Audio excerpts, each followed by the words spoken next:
Many of us will have heard the common aphorism, necromancy is more evil than enchantment, because the latter robs people of free will. The former is just recycling previously animate matter. I've seen this most commonly with regard to D&D, but discussions of this nature have permeated a lot of other fantasy discourse as well. But here's the thing.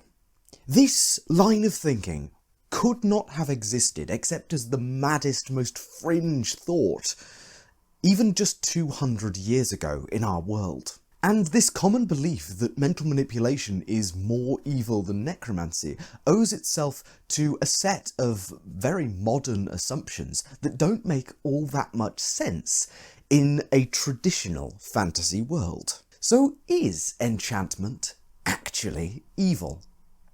Let's discuss.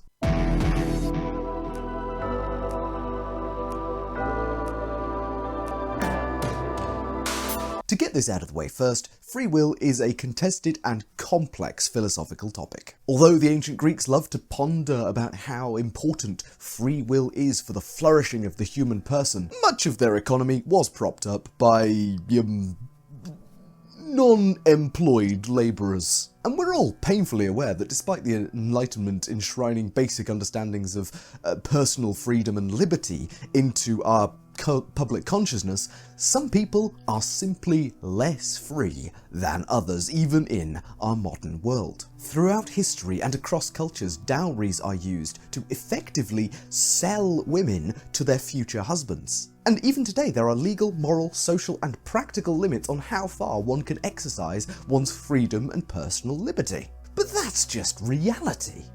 What about fantasy? Here's the thing. Many of our historic discussions about free will do come from Christian philosophy, which makes some degree of sense when you think about that faith's makeup. This is largely because it's kind of a big deal whether your decisions are truly your own, with an omnipotent, omniscient, and omnipresent entity watching over you, especially in a system that has a very binary view of salvation. Fantasy's gods may not be omni-anything, but they are almost always active, immanent parts of a world that have great power.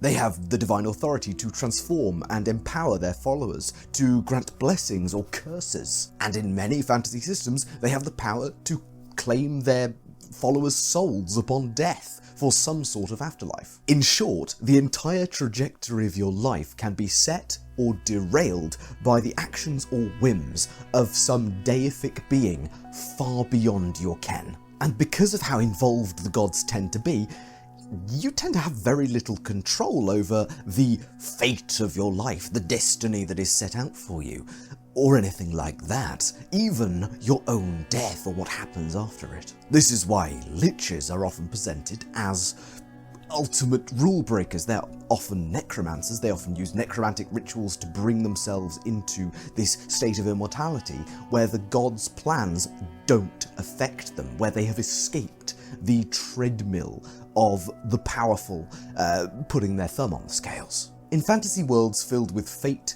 destiny, injustice, and often feudalism and, the odd random monster attack, there is less and less space for a person to feel they are in control of their life. So because of all of this, people need to seek out the protection of those with magical powers, or indeed the divine, gods who will favour them and pray and seek the help of entities far more powerful than themselves, who they then become beholden to. Free will and its pondering are really the property of protected classes. Philosophers, religious thinkers, politicians, people who exist outside of oppressive systems designed to subjugate others, like serfdom, slavery, or servitude to a higher being. I guess religious thinkers could count as within a kind of suppressive system and in service of a higher being, but due to the inaccessibility of most deities to most religious philosophers,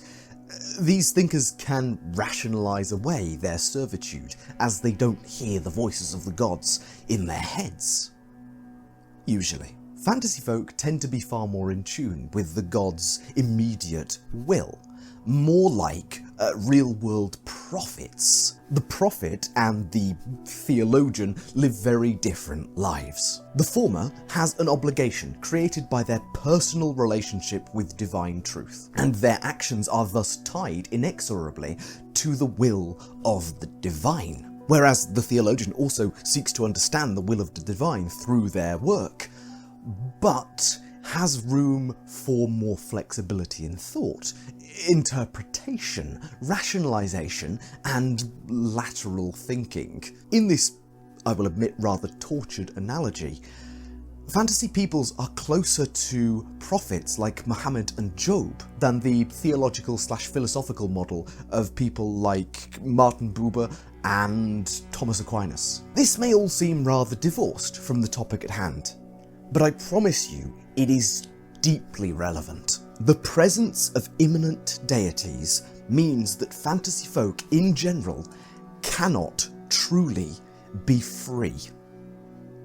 Here's what I mean. A commanding voice forcing a mortal to follow its will unthinkingly is just kind of a regular event in a fantasy or D&D styled world. From the gods to the fairies to devils, there are simply creatures out there in the world that have this power to control people by their voice, by invoking names, or using ancient dark magic. Creatures whose birthright it is to dominate the weak. And, unfortunately, fantasy people often do count among that number. Mortals in a fantasy world are generally not at the apex of the chain of command, and even those that are often those who are empowered by magic to do so, empowered by magic to dominate and subjugate their fellow man. Hopefully at this point I've convinced you that individual personal liberty may not be a central core tenet of a fantasy world's philosophy, unless it has evolved past a feudal state, which many haven't, and has vast far-reaching social programs in place to protect the have-nots from the power of those who have magic or enchantment specifically. The reason why so many of us are so turned off by the idea of enchantment magic, myself included, is because we live in a modern Western society.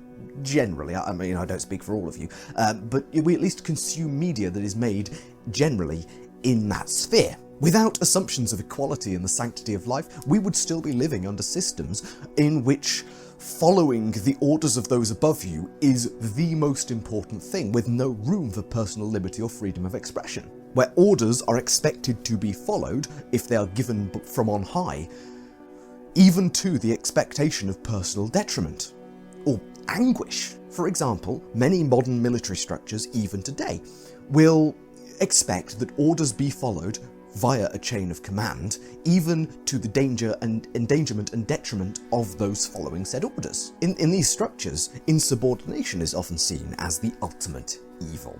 Although I will say in many modern military structures, we do indeed see provisions for the chain of command being ignored for the benefit of an individual soldier's conscience, which is generally a good thing. Let's look from the other way now.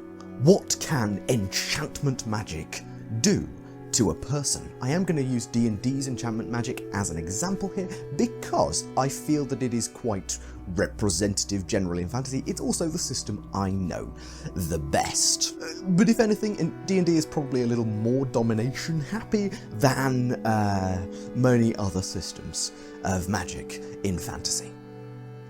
I mean, unless you're getting into the weird stuff like, you know, Terry Goodkind and stuff like that. In D&D, most spells prohibit the affected creature from actions which would cause direct or obvious harm to themselves, and it is much easier to resist an enchantment spell when you are already hostile to the spell caster. On a charitable reading, this version of enchantment magic could be no more sinister than illusions. Just as illusions mislead the senses, enchantments mislead emotions and addle loyalties. This is a power dynamic, the same as between gods and men, fae and mortals, kings and serfs, just writ through magic, not through special categories of being or the social order. And generally, in D&D's system, the more powerful the target you are trying to affect, the less capable you will be of dominating or controlling them. This is why Dominate Monster is a far more rare and potent spell than Dominate Person. Most enchantment spells in D&D fall into one of a few categories. Empowering those around you, unlocking hidden potential, with spells like Animal Messenger, Bless, and Catnap, making people like, value, and help you, fast friends, enthrall, and charm person.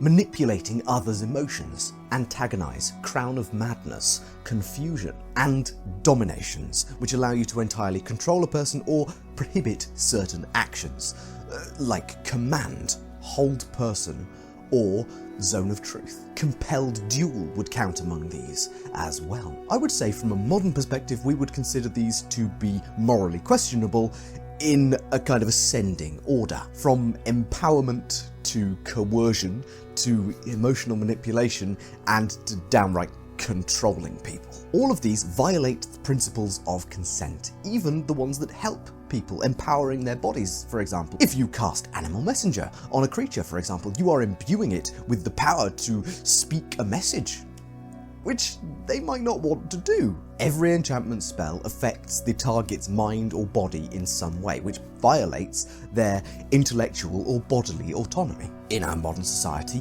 using any tool to violate a person's autonomy in either the bodily sense or an intellectual sense is seen as among the worst and most offensive of crimes. But then again, all of our tales that we like to tell ourselves about fey creatures, trickster gods, or Jedi mind tricks fundamentally do exactly the same thing. And not all of these are equally judged to be necessarily evil. So here we reach the crux of my argument. In our modern world, which celebrates equality, fair treatment, individual liberty, and the right to mental, social, and bodily autonomy, enchantment magic is far, far worse than necromancy. Especially with the rising tide of postmodern attitudes to the corpse, the soul, and death itself. We would be right in saying that enchantment magic, which is the domination, the willful domination of independent thinking creatures, is far, far, far worse than necromancy, which is the domination of generally inert organic matter.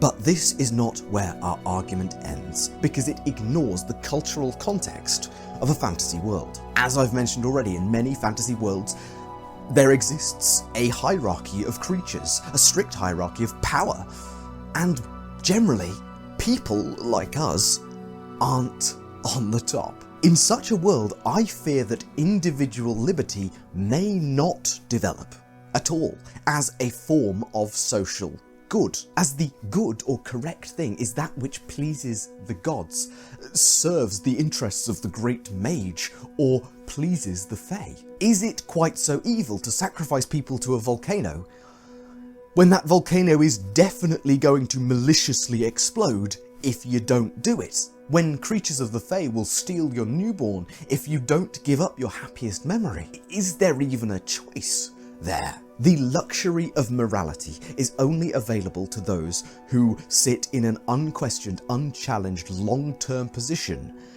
at the top of the chain. So is enchantment magic evil in a fantasy or a D&D world?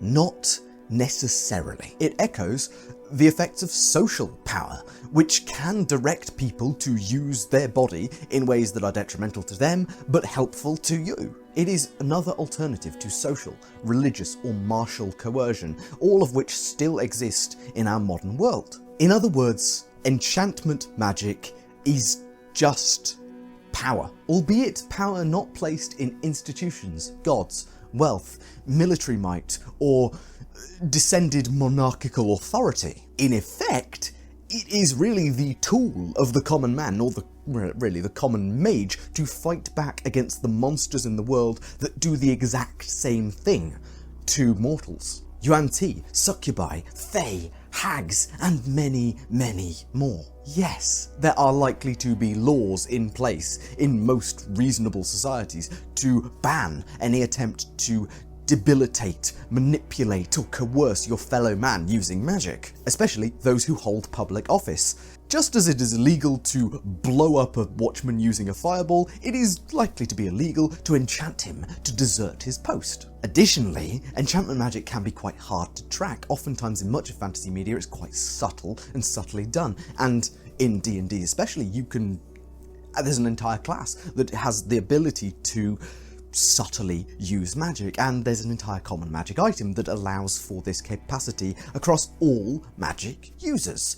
It's pretty easy to hide your mental manipulations. Enchantment magic may indeed be a massive problem to be dealt with by the lawmakers of the world, hopefully by some sort of magic detection or a magic detection magic item or something. But worse than necromancy? In a world in which being reanimated as an undead might scupper your chances of ever coming back to life again, where coming back to life is even an option for some people. In my view, in universe, it is likely that magic that interferes somehow with the soul is very likely to be viewed far worse than magic that interferes with the mind and the body. This is a world, after all, where your goblins, your kobolds, your beasts, your plants aren't usually considered to be people. They are regularly hunted, manipulated, used for labour, eaten and exploited, despite the fact that all of the above have some capacity for language, communication and critical thinking, albeit the fact that for some of these individuals you do need magic to facilitate such a thing. By this token, most fantasy worlds do not have an enshrined concept of individual personal liberty that extends as far as perhaps it might in our modern world with fantasy tools available to us. So why judge these worlds by our moral standards? Despite the fact that, from a reader's perspective, from a viewer's perspective, from a player's perspective, it is shockingly, disturbingly obvious that enchantment is clearly the most evil of all of the types of magic. But with that, I think we'll end the video there. I hope you've enjoyed this rather shallow dive into morality, ethics, and free will in fantasy. If you'd like more semi-philosophical ramblings, let me know in the comments. But with all that said, I've been Tom, otherwise known as the Grungeon Master. Thank you so much for watching, and I will see you in the next video.